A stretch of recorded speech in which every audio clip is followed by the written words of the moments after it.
தீபா ரூமுக்குள்ளே வராங்க. அப்போ கார்த்தி வந்து எதையோ பற்றி யோசனை பண்ணிகிட்டே இருக்கிறாங்க. அப்போ தீபா பார்க்குறாங்க, என்னது கார்த்தி சார் ரொம்ப ஆழ்ந்த யோசனையில் இருந்துட்டு இருக்கிறாரு, என்னென்னு தெரியலையே, அப்படிப்பட்ட யோசனை என்னதான் இருக்கும், ஒருவேளை ஆஃபீஸில் ஏதாவது பிரச்சனையாக இருக்குமோ அப்படின்னு சொல்லிட்டு தீபா நினைக்கிறாங்க. அப்போ கார்த்தி பக்கத்தில் வந்ததுமே கார்த்தி சார் அப்படின்னு சொல்லி கூப்பிடவும் கார்த்தி வந்து அதெல்லாம் ஞாபகத்தில் இல்லாமல் எதையோ பற்றி யோசனை பண்ணிகிட்டே இருக்கிறாரு. அப்போ வந்து தீபா பக்கத்தில் வந்து திரும்பவும் கூப்பிடவும் அப்போ கார்த்தி என்ன தீபா அப்படின்னு சொல்லி கேட்குறாங்க. என்னதை பற்றி நீ சிந்திச்சுட்டு இருக்கிறீங்க, நானும் கொஞ்ச நேரமாக உங்களை கூப்பிட்டுட்டு இருக்கிறேன், எதை பற்றி அந்த அளவுக்கு ஆழ்ந்த யோசனையில் இருக்கிறீங்க அப்படிங்கும்போது இல்லை அதெல்லாம் ஒன்றும் இல்லை தீபா அப்படிங்கிறாங்க. சரி நீங்கள் படுத்துக்கோங்க, எனக்கு தூக்கம் வருது அப்படின்னு சொல்லிட்டு கார்த்தி வந்து தூங்குறதுக்காக போயிருந்தாங்க. அப்போ தீபா நினைக்கிறாங்க, இல்லை கார்த்தி சார் வந்து எதையோ பற்றி யோசனை பண்ணிட்டு இருந்தாரு, நம்ம கேட்டதுக்கு வந்து அவர் சொல்ல மாட்டேன்னு சொல்லிட்டாரு, என்னன்னு தெரியலையே அப்படின்னு சொல்லிட்டு தீபாவும் நினச்சிட்டு இருக்கிறாங்க. ரெண்டு பேருமே தூங்கியிருந்தாங்க. பார்த்தோம்னா தீபாவுக்கு வந்து ஒரு கனவு வருது. அதில் கார்த்தி வந்து ஒரு பொண்ணால் அவங்களுக்கு வந்து ஒரு தப்பு நடக்கிற மாதிரிக்கு ஒரு கனவு வருது. இதை நினச்சதுமே வந்து தீபா வந்து அப்படி எந்திக்கிறாங்க. எந்திரிச்சு பார்க்குறாங்க. பார்த்தோம்னா கார்த்தி நல்லா தூங்கிட்டு இருக்கிறாங்க. அப்போ தீபா நினைக்கிறாங்க, எதுக்காக நம்மளுக்கு இந்த மாதிரிக்கு கனவு வந்துச்சுது, கார்த்தி சாருக்கு ஏதோ ஒரு பொண்ணால் ஆபத்து வர மாதிரிக்கு நம்மளுக்கு கனவு வந்துச்சுது, என்னன்னு தெரியல அப்படின்னு சொல்லிட்டு அவங்க ரொம்ப குழப்பத்தோடு இருந்துட்டு இருக்கிறாங்க. அடுத்த நாள் ஆனதுமே வந்து தீபா வந்து கோயிலுக்கு போகலாம் அப்படின்னு சொல்லிட்டு அவங்க கோயிலுக்கு வராங்க. வந்ததுமே அந்த அம்மன் கிட்ட வந்து அவங்க நினைக்கிச்சு வேண்டுதாங்க, கார்த்தி சாருக்கு ஏதோ ஒரு ஆபத்து வர மாதிரிக்கு எனக்கு கனவு வந்துச்சுது, எதுக்காக அப்படி வந்துச்சுன்னு தெரியல, எனக்கு என்னமோ பயமாக இருக்குது, அதுவும் ஏதோ ஒரு பொண்ணால் வந்த மாதிரிக்கு எனக்கு கனவு வந்துச்சுது, என்னன்னே தெரியல, ஏற்கனவே வந்து கார்த்தி சார் வந்து ஏதோ ஒரு குழப்பத்திலேயே இருந்துட்டு இருக்கிறாரு, என்னன்னு கேட்டால் அவர் சொல்லவும் மாட்டுக்காரு, இங்கே என்னை சுற்றி என்ன நடக்குன்னு எனக்கு ஒன்றும் புரியல, என்னைக்கு வந்து நான் தாலியை கழட்டி வச்சோன்னா அன்னையிலிருந்தே வந்து ஏதோ கார்த்தி சாருக்கு ஏதோ ஒரு ஆபத்து வர மாதிரிக்கே எனக்கு தோணுது, ஒருவேளை தப்பு பண்ணிட்டேனோ, அத்தைக்கு நல்லது நடக்கணும்னு சொல்லிட்டு தான் நான் வந்து அவசரப்பட்டு நான் தாலியை கழட்டிட்டேன், ஆனால் அதனால வந்து கார்த்தி சாருக்கு எந்தவித ஆபத்து வந்துடக்கூடாது அப்படின்னு அவங்க அந்த அம்மன்ட்ட வந்து அவங்க கண்ணீர் மல்க அவங்க வேண்டிக்கிட்டு இருக்கிறாங்க. அப்போ அத்தைக்கு எனக்கு ஆபத்து வரும்போது இங்கே ஒரு அம்மா என்னை வந்து ஒரு கோயிலுக்கு கூட்டிகிட்டு போனாங்களே, அந்த அம்மா எங்கே இருப்பாங்க அப்படின்னு சொல்லிட்டு கோயில் ஃபுல்லாக அவங்க தேடி பார்க்குறாங்க. ஆனால் அவங்கள எங்கேயுமே காணலை. அப்போ தீபா நினைக்கிறாங்க, நம்மளை ஒரு காட்டுக்குள்ளே ஒரு சாமி கிட்ட தானே கூட்டிகிட்டு போனாங்க, அப்போ அந்த அம்மா வந்து அங்கே தான் இருக்கணும், சரி நம்ம அங்கே போய் பார்க்கலாம் அப்படின்னு சொல்லிட்டு தீபா பார்த்தோம்னா அந்த அம்மா கூட்டிகிட்டு போனால் அந்த காட்டுக்குள்ளுக்குள்ள கோயிலுக்கு வந்து அவங்க போயிட்டுருக்குறாங்க. போகும்போது அவங்களுக்கு வழி வர தெரியல, இப்படி தானே வந்திருப்பாங்க, இப்படி தான் நம்மளை கூட்டிகிட்டு போனாங்க அப்படின்னு சொல்லிட்டு கொஞ்சம் கொஞ்சமாக அவங்க ஞாபகத்தில் வச்சு கரெக்டாக அந்த அம்மன் கோயிலுக்கு வந்துருந்தாங்க.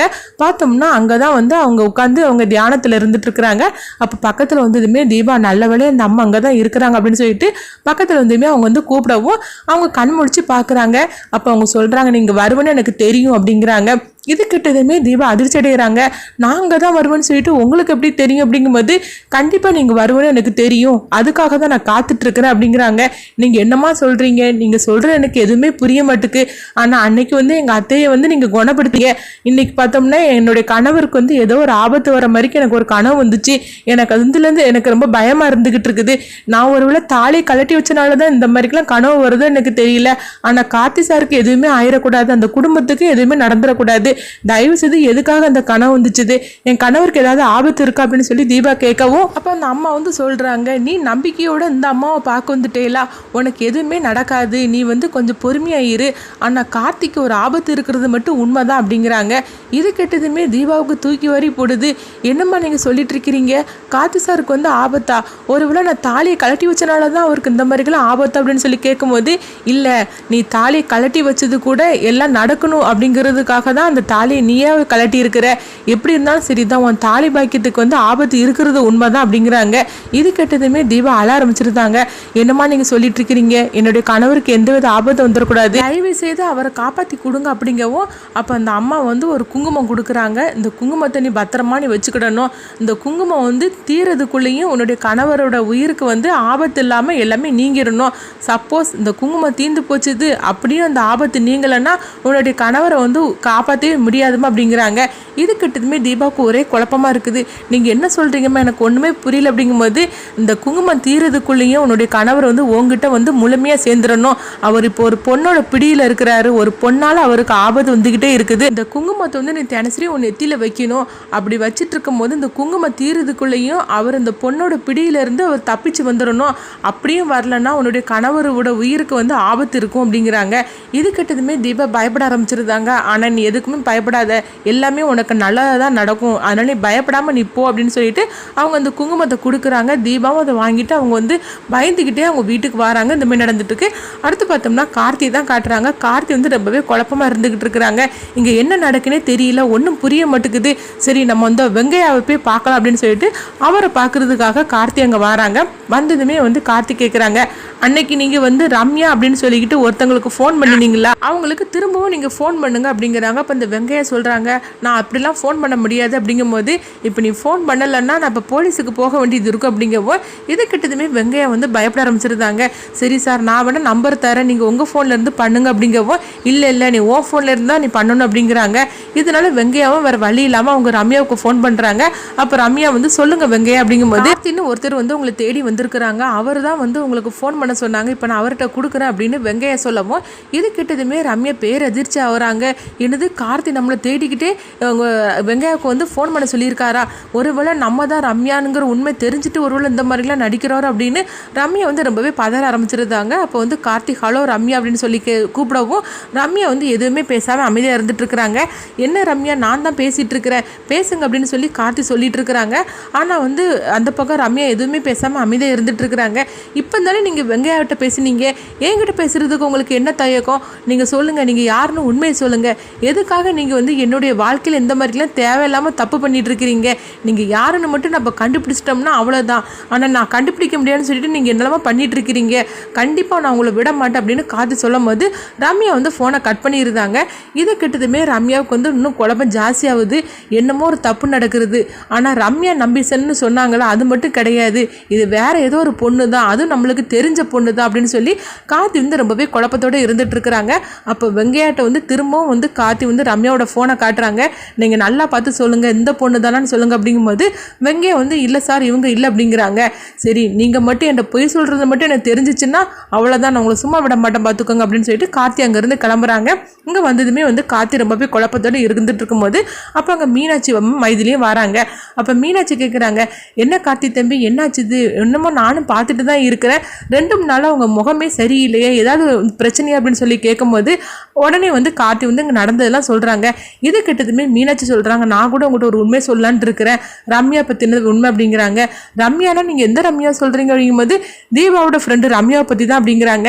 ஏன் அவங்களுக்கு என்னாச்சு அப்படிங்கவும் அப்போ அவங்க சொல்கிறாங்க, இல்லை ரம்யா வந்து ஏதோ தப்பு பண்ணிட்டு இருக்கான்னு எனக்கு தெரியுது, ஏன்னா வந்து அவள் வந்து உங்களையும் தீபாவையும் பிரிக்கிறதுக்காக ஏதோ சதி பண்ணிட்டு இருக்கிறான்னு தோணுது அப்படிங்கிறாங்க.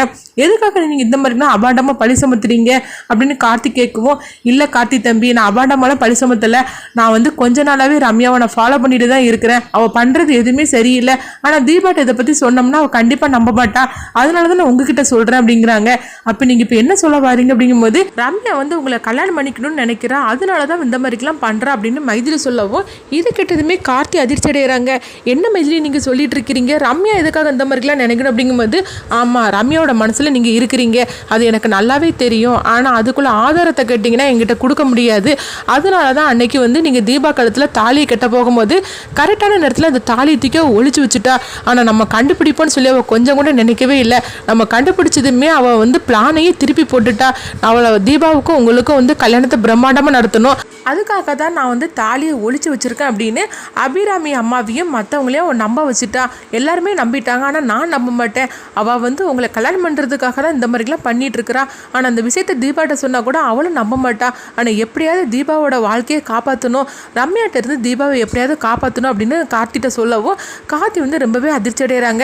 எதுக்காக ரம்யா இந்த மாதிரிலாம் பண்ணிட்டு இருக்கிறாங்க அப்படிங்கும்போது அப்போ மைதிலி சொல்கிறாங்க, சரி தீபாவுக்கும் உங்களுக்கும் வந்து பிரம்மாண்டமாக கல்யாணம் பண்ணி வைக்கணும்னு நினச்சாருந்தா அதை ஃபஸ்ட்டே அவள் சொல்லியிருக்க வேண்டியது தானே, ஏன்னா அவங்க சகஜமாக தானே வந்து எல்லாத்துலேயுமே பேசிகிட்டு இருக்கிறா, அப்போ அப்படி இருக்கும்போது அவள் தாராளமாக சொல்லாமல் எதுக்காக கடைசி நேரத்தில் இந்த மாதிரிலாம் பண்ணணும், அவளுடைய திட்டமே இந்த கல்யாணம் நடக்கக்கூடாது, நீங்கள் வந்து தீபா காலத்தில் அந்த தாலியை கட்டக்கூடாது, அந்த தாலி அவ காலத்தில் தான் ஏறணும்னு சொல்லி தான் எல்லாமே செய்துட்ருக்கிறா அப்படிங்கிறாங்க. இப்படி ஒவ்வொன்றா சொல்ல சொல்ல கார்த்திக் வந்து தலையே சுற்றுற மாதிரிக்கு இருக்குது. ரம்யா எந்த அளவுக்கு மோசமானவங்களாக இருப்பாங்கன்னு சொல்லி நான் கொஞ்சம் கூட நான் வந்து நினைக்கவே இல்லை அப்படின்னு சொல்லவும், சரி இந்த விஷயத்தை பற்றி தீபா கிட்ட எதுவுமே சொல்ல வேண்டாம் அப்படிங்கவும், தீபா கிட்ட நாங்கள் சொன்னாலும் அவன் நம்பவும் மாட்டா, அதனால் நாங்கள் இப்போ சொல்கிற மாதிரிக்கும் இல்லை, ஆனால் வந்து தீபாவை வந்து உங்கள்கிட்ட இருந்து பிரிக்க மட்டும் முடியாது அப்படின்னு சொல்லும் போது அப்போ கார்த்தி சொல்கிறாங்க, தீபாவை என்கிட்ட இருந்து யாராலையுமே பிரிக்க முடியாது, ஆனால் ரம்யா வந்து இந்த மாதிரிக்கு ஒரு நினப்பு வச்சுருக்காங்கன்னா கண்டிப்பாக வந்து அவங்க வந்து ஏதோ மனநல சரியில்லாமல் தான் இருக்காங்கன்னு நினைக்கிறேன், அதனால் அதனால் அவங்களை இப்படியே விடக்கூடாது. ஆனால் அவங்கள நம்ம கையங்குளமாக பிடிச்சாதான் நம்ம இதுக்கெல்லாம் ஒரு முடிவு கட்ட முடியும். சரி, இந்த விஷயத்தை பற்றி நீங்கள் என்கிட்ட சொல்லிட்டீங்களா? இந்த விஷயம் வந்து அம்மாவுக்கோ தீபாவுக்கோ இல்லை வீட்டில் உள்ள யாருக்குமே தெரிய வேண்டாம் அப்படிங்கிறாங்க. மைதிலி மீனாட்சி சரின்னு சொல்லிட்டு அங்கேருந்து கிளம்பி போகிறாங்க. அப்போ கார்த்தி வந்து திரும்பவும் வெங்கையாவை பார்க்குறதுக்காக போகிறாங்க. அப்போ கார்த்தி வந்து கேட்குறாங்க, வெங்கையா நீ சொல்கிற பதில தான் எல்லாமே இருக்குது, இது பிரச்சனை வந்து வேறு மாதிரி போய்கிட்டு இருக்குது, அதனால் நீ உண்மையை சொல்லு. நீ சொன்ன ரம்யா நம்பிசன் ஒருத்தருமே கிடையாது, ஆனால் நான் சொல்கிறத கேளு, நீ உண்மையை சொல்கிறியா இல்லைன்னா போலீஸுக்கு ஃபோன் பண்ணவா அப்படிங்கும்போது வெங்கையா சொல்கிறாங்க, என்னங்க எப்போ பார்த்தாலும் நீங்கள் போலீஸுக்கு ஃபோன் பண்ணட்டுமான்னு சொல்லி கேட்டுட்ருக்கீங்கன்னு சொல்லிட்டு இருக்கும்போதே பார்த்தோம்னா சரவணன் அங்கேருந்து நிற்கிறாங்க. சரவணன் வந்து போலீஸ் ட்ரெஸ்ஸில் வந்து நிற்கிறதுமே வெங்கையா வந்து பயப்பட ஆரம்பிச்சிருந்தாங்க. அப்போ காத்து சொல்கிறாங்க, இவன் என் ஃப்ரெண்டு போலீஸ்காரன் சரவணனாக்கும், இப்போ இவங்க விசாரிக்கிற விசாரிப்பில் நீ எல்லாம் உண்மையை நீ சொல்லிடுவ, ஆனால் நீ உண்மையை சொல்லிட்டேன்னா உனக்கு எந்த பாதகமும் இருக்காது அப்படின்னு சொல்லும் போது அப்போ சரவணனும் வந்து சொல்கிறாங்க, வெங்கையா ஒழுங்கு மரியாதை நீ உண்மையை சொல்லு அப்படிங்கவும் வெங்கையா வந்து எல்லாம் உண்மையை சொல்லியிருந்தாங்க. ஆமாம் காட்டு சார், நீங்கள் அன்னைக்கு ரம்யாவோட ஃபோட்டோவை காட்டினீங்களா, அவங்க தான் உண்மையான ரம்யா, அவங்க தான் இது எல்லாமே செய்திருக்காங்க அப்படின்னு சொல்லவும் இது கேட்டதுமே கார்த்தி ரொம்பவே அதிர்ச்சி அடைகிறாங்க. ரம்யா இந்த மாதிரிலாம் செய்திருப்பாளா? கடைசி நேரத்தில் கூட நான் இருக்காதுதான் நினச்சேன், ஆனால் இந்த மாதிரிலாம் செய்திருக்கானா, எதுக்காக திட்டம் போட்டிருக்கான்னு சொல்லிட்டு நேரடியான அவர்கிட்ட போய் கேட்கணும் அப்படிங்கிறாங்க. அப்போ சரவணன் சொல்கிறாங்க, நானும் வரட்டுமான்னு கேட்கும்போது இல்லை சரவணா நீ வர வேண்டாம், ரம்யாட்ட நானே வந்து நேரடியாக போய் கேட்க போகிறேன் அப்படிங்கும்போது கார்த்தி உனக்கு எப்போ என்ன ஹெல்ப்னாலும் நீ என்கிட்ட சொல்லலாம் அப்படின்னு சொல்லிட்டு வெங்கையாவை வந்து சரவணா வந்து கூட்டிகிட்டு போகிறாங்க. நீ வாடா அப்படின்னு சொல்லிட்டு அவங்க இழுத்துட்டு போகிறாங்க. அடுத்து பார்த்தோம்னா கார்த்தி வந்து ரம்யா இருக்கிற அந்த ஆஃபீஸுக்கு போகவும் அப்போ வந்து ரம்யா வந்து கார்த்தியை பார்த்ததுமே எதுக்காக இவருங்க வந்திருக்காரு அப்படின்னு சொல்லி அவங்க பார்க்குறாங்க. அப்போ கார்த்தி வந்து ரம்யாட்ட கேட்குறாங்க, என்ன ரம்யா நான் உங்களுக்கு ஒரு மாப்பிள்ளை பற்ற வச்சுருக்கிறேன், அதனால் வந்து உங்கள்கிட்ட காட்டுறதுக்காக தான் வந்து அப்படின்னு போய் சொல்கிறாங்க. இப்படி சொன்னதுமே வந்து ரம்யா வந்து அதிர்ச்சி அடைகிறாங்க.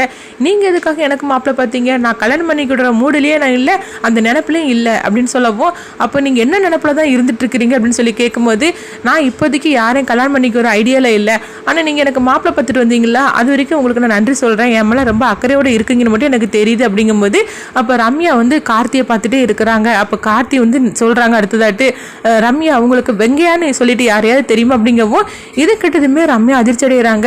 அப்படிலாம் எனக்கு யாருமே தெரியாது அப்படிங்கிறாங்க.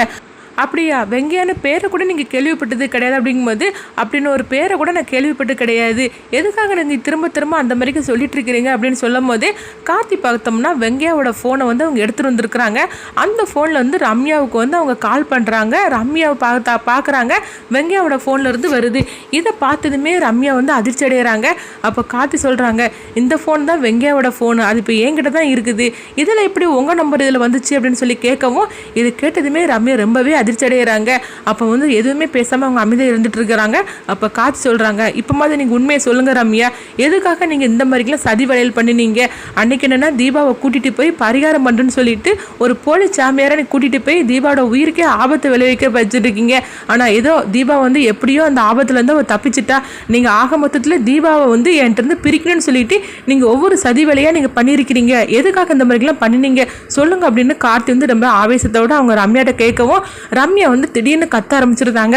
ஆமாம் நான் தான் எல்லாமே பண்ணினேன், இது எல்லாமே நான் தான் திட்டம் போட்டு பண்ணினேன் அப்படின்னு சொல்லி அவங்க கத்த ஆரம்பிக்கவும் கார்த்தி கேட்குறாங்க, எதுக்காக இந்த மாதிரிலாம் பண்ணினீங்க சொல்லுங்கள் இப்போ மாதிரி உண்மை அப்படிங்கும்போது நான் வந்து உங்களை அடையணும், எனக்கு வந்து நீங்கள் கணவராக வரணும், அதுக்காக தான் இந்த மாதிரிலாம் நான் பண்ணினேன், சொல்ல போனால் எனக்கு முதல்ல பார்த்து வச்ச மாப்பிள்ளை நீங்கள் தான், தீபா வந்து நீங்கள் கல்யாணம் பண்ணிக்கிட்டது ஒரு ஆக்சிடென்ட் தான், அன்றைக்கி எங்கள் அப்பா வந்து உங்கள் ஃபோட்டோவை காட்டி மாப்பிள்ளை இவர் தான் அப்படின்னு சொல்லும் போது நான் பார்க்கவே இல்லை, அதனால தான் வந்து நான் உங்களை தவற விட்டுட்டேன், ஆனால் இப்போ அப்படி கிடையாது, இப்போ வந்து சொல்ல போனாக்கி அன்னைக்கு மட்டும் நான் சரின்னு சொல்லியிருந்தோம்னா நம்ம ரெண்டு பேருக்கு தான் கல்யாணம் ஆகிருக்கும், நீங்கள் எனக்கு கணவராக இருப்பீங்க, நான் உங்களுக்கு ஒய்ஃபாக இருப்பேன், அதை நான் தவற விட்டுட்டேன், ஆனால் இப்போ நான் தவற விட மாட்டேன், நீங்கள் எனக்கு கணவராக வேணும், அதுக்காக நான் எதனாலும் செய்ய தயாராக இருக்கேன், சொல்ல போனால் தீபா உயிரோடு இருக்கக்கூடாது, அதுக்கு கூட நான் எல்லாமே நான் செய்திருவேன் அப்படிங்கிறாங்க. இப்படி சொன்னதுமே கார்த்தி வந்து ரம்யாவுக்கு கன்னத்தில் பலார்னு ஒரு அறையை விடுறாங்க. இப்படி நீ ஒரு நம்பிக்கை துரோகியாக இருப்பேன்னு சொல்லி கொஞ்சம் கூட நான் எதிர்பார்க்கவே இல்லை, தீபா உன் மேலே எவ்வளோ பாசமும் நம்பிக்கையாக இருந்துட்டு இருக்கிறா, ஆனால் அவளுக்கு போய் இந்த அளவுக்கு துரோகம் பண்ணுன்னு சொல்லி நீ எப்படி நினைப்ப, உனக்கு கொஞ்சம் கூட ஈவரக்கனே கிடையாதா, ஒரு ஃப்ரெண்டோட கணவரை வந்து அடையணும்னு சொல்லி நீ துடிக்கிறிய, இந்த விஷயம் மட்டும் தீபாவுக்கு தெரிஞ்சால் என்ன ஆகும், உன்னை என்ன மாதிரிக்க ஒரு உயர்வான இடத்துல அவளும் சரி எங்கள் அம்மாவும் சரி வச்சிருக்கிறாங்க, ஆனால் இந்த மாதிரிக்கு ஒரு துரோகத்தை நினச்சி நீ ஒவ்வொரு நாளும் எங்கள் வீட்டுக்கு வந்திருக்கிறியே, நீ எல்லாம் ஒரு பொண்ணு அப்படின்னு சொல்லி கார்த்தி ரொம்பவே கண்ணா பின்னான்னு திட்ட ஆரம்பிச்சிருந்தாங்க. அப்போ ரம்யா சொல்கிறாங்க, இங்கே பாருங்கள் கார்த்தி, நீங்கள் என்னனாலும் எனக்கு திட்டுங்க, ஆனால் நீங்கள் எனக்கு கணவராக வேணும், அதுக்காக நான் எந்த எல்லைக்குனாலும் நான் போக நான் தயாராக இருக்கிறேன் அப்படிங்கிற கேட்குறாங்க. இப்படி சொன்னதுமே கார்த்தி கேட்குறாங்க, ஏன் ரம்யா நீங்கள் இந்த மாதிரிக்கு இருக்கிறீங்க? உங்கள் அப்பா வந்து உங்கள் மேலே எவ்வளோ பாசம் வச்சுருக்குறாங்க, தீபா உங்கள் மேலே எவ்வளோ பாசம் வச்சுருக்குறா, சொல்லப்போனால் எங்கள் அம்மா வந்து உங்களை ஒரு உயர்வான ஒரு இடத்துல வச்சுருக்குறாங்க. இப்படிலாம் இருக்கும்போது நீங்கள் இந்த மாதிரிக்கு ஒரு சில்லித்தனமான ஒரு எண்ணத்தோடு எங்கள் எல்லாத்தையும் பழகி இருக்கிறீங்களே, நீங்கள் இப்படி தான் இருப்பீங்கன்னு தெரிஞ்சால் நான் வந்து எங்கள் வீட்டுக்குள்ளேயே உங்களை விட்டுருக்க மாட்டேன். உங்களை எவ்வளோ நல்லவன் நினச்சேன், ஆனால் இந்த அளவுக்கு கேவலமான நடந்துக்கிட்டு இருக்கிறீங்களே அப்படின்னு சொல்லி கார்த்தி ரொம்பவே மோசமாக திட்ட ஆரம்பிச்சிருந்தாங்க. இதோடு இந்த நினப்பை நீங்கள் விட்டுறணும், இதுக்கு மேலே இந்த நினப்பில் நீங்கள் வரவும் கூடாது. நான் அந்த விஷயத்தை பற்றி நான் தீபாக்கிட்டையும் சரி எங்கள் அம்மாக்கிட்டையும் சரி யாருக்கிட்டையுமே சொல்ல மாட்டேன், இந்த விஷயம் இதோடயே முடிஞ்சிடணும் அப்படின்னு சொல்லி கார்த்தி அங்கேருந்து ரம்யாவை திட்டிக்கிட்டு நேராக வீட்டுக்கு வராங்க. இங்கே பார்த்தோம்னா ரம்யா ரொம்பவே குழப்பமடைய ஆரம்பிச்சிருந்தாங்க. கார்த்திக் எல்லா விஷயமும் தெரிஞ்சிருது. இப்போ என்ன பண்ணுறதுக்கு, நம்ம எப்படியாவது கார்த்தியை அடையணும்னு நினச்சி நம்ம என்னெல்லாம் திட்டம் போட்டோம், ஆனால் எல்லாமே வந்து இப்போ ஃபெயிலியர் ஆகி போச்சுது. இந்த விஷயத்தை வந்து இப்போ தீபாட்ட சொல்ல மாட்டேன்னு கார்த்தி சொல்லிட்டு போயிருக்காரு. ஆனால் இன்னும் நம்ம எப்படி அந்த வீட்டுக்குள்ளே போக முடியும், இன்னும் நம்ம அந்த வீட்டுக்குள்ளே போக முடியாது, கார்த்தியோட மூஞ்சிலையும் முழிக்க முடியாது, என்ன பண்ணுறதுக்கு அப்படின்னு ரம்யா வந்து ரொம்பவே குழப்பத்தோடு அவங்க வீட்டுக்குள்ளே போகிறாங்க. அப்போ வீட்டில் வந்து ரொம்பவே குழப்பமாக இருக்கும்போது அவங்க அப்பா கேட்குறாங்க, என்னம்மா ஏதாவது ஆஃபீஸில் ஏதாவது பிரச்சனையா, ஏன் நீ ஒரு மாதிரி இருக்கு அப்படிங்கும்போது, இல்லைப்பா ஒன்றும் இல்லை அப்படிங்கிறாங்க. இல்லையே ஆஃபீஸில் ஏதாவது பிரச்சனையா, இல்லைன்னா யாராவது வந்து உன்னை ஏதாவது திட்டுனாங்களா அப்படிங்கும்போது ரம்யா அதெல்லாம் ஒன்றும் இல்லைப்பா அப்படிங்கிறாங்க. ஆனாலும் வந்து ரம்யாவோட அப்பாவுக்கு ஏதோ தப்பு நடந்திருக்கு அப்படின்னு தோணுது. சரி எதுக்கும் நம்ம வந்து தீபாவுக்கு ஃபோன் பண்ணி வேணா அங்கே வர சொல்லலாம், ரம்யா என்ன பிரச்சனையில் மாட்டியிருக்கான்னு தெரியல, நம்ம கேட்டாலும் சொல்ல மாட்டேங்கிறா, ஆனால் தீபா கேட்டாக்கி அவள் கண்டிப்பாக சொல்லுவாள் அப்படின்னு சொல்லிட்டு தீபாவுக்கு வந்து ரம்யாவோட அப்பா வந்து ஃபோன் பண்ணுறாங்க. அப்போ தீபாவும் சொல்லுங்கப்பா அப்படிங்கும்போது, இல்லைம்மா ரம்யா ஏதோ பிரச்சனையில் இருக்கா போலுக்கு, என்கிட்ட சொல்ல தயங்குறா, சொல்லவும் மாட்டேங்கிறா, நானும் எவ்வளோ கேட்டுட்டேன், நீ வந்து கேட்டேன்னா அவள் கண்டிப்பாக சொல்லுவா, கொஞ்சம் வீட்டுக்கு வர முடியுமாமா அப்படிங்கும்போது தீபாவும் சரிப்பா நான் வாரேன் அப்படிங்கிறாங்க. தீபா அங்கேருந்து கிளம்புறாங்க. அப்போ மீனாட்சி கேட்குறாங்க, எங்கே தீபா இவ்வளோ அவசரமாக போகிறீங்கும்போது, ரம்யா வீட்டுக்கு தான் போகிறேன் அப்படிங்கிறாங்க. ஏன் என்னாச்சு ரம்யாவுக்கு அப்படின்னு சொல்லி கேட்கும்போது, இல்லை ரம்யா வந்து ஏதோ பிரச்சனையில் இருக்கா போலுக்கு, அவங்க அப்பா தான் எனக்கு ஃபோன் பண்ணி உடனே வர சொன்னாங்க, நான் சரி என்னென்னு பார்த்துட்டு வரேன்னு சொல்லிட்டு அங்கேருந்து கிளம்பும் போது இப்போ மீனாட்சி சொல்கிறாங்க, இல்லை தீபா நீ தனியாக போக வேண்டாம், நானும் இல்லைன்னா மைதிலே வரட்டும் அப்படிங்கும்போது, அதெல்லாம் ஒன்றும் இல்லை, நான் என் ஃப்ரெண்டு வீட்டுக்கு தானே போகிறேன், ஒன்றும் பிரச்சனை இல்லை, ரம்யாவுக்கு ஏதோ பிரச்சனை இருக்குது போலுக்கு, நான் என்னென்னு கேட்டுட்டு நான் உடனே கிளம்பி வந்துடும்னு சொல்லிட்டு தீபா அங்கேருந்து கிளம்பி ரம்யாவோட வீட்டுக்கு போறாங்க. அவங்க போனதுக்கு அப்புறமா கொஞ்ச நேரத்துல கார்த்தி அங்க வராங்க. கார்த்தி வந்ததுமே தீபா எங்கன்னு சொல்லி கேட்கும்போது ரம்யாவை பாக்குறதுக்காக தான் அவ போறா அப்படிங்கிறாங்க. இதை கிட்டதுமே கார்த்தி அதிர்ச்சி அடைகிறாங்க. ரம்யா பாக்குறதுக்காக எதுக்கு தீபா இப்போ போகணும் அப்படிங்கும்போது, ரம்யாவுக்கு ஏதோ பிரச்சனையா, அவங்க அப்பா வந்து ஃபோன் பண்ணி தீபாவை வர சொன்னாங்க, அதனால தீபாவும் அவசரமா போயிருக்கிறா அப்படிங்கிறாங்க. இதை கேட்டதுமே வந்து கார்த்தி அதிர்ச்சி அடைகிறாங்க.